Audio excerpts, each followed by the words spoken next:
Guys, ayan nga pala po. So, thank you po sa namin. At saka po in-edit yan.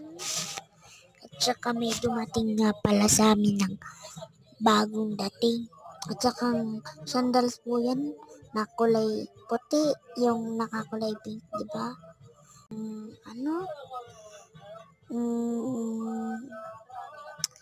Wait lang, hintayin. Ayan no, ayan yung katabi ko, yung kulay puting sandals, hindi na binabalik. Ano yun? Hiniram lang tapos hindi na babalikin. Ano yan? Ayan guys, so hindi yan. So, ito guys, so, yung nakakulay pink yung katabi ko guys, kanina.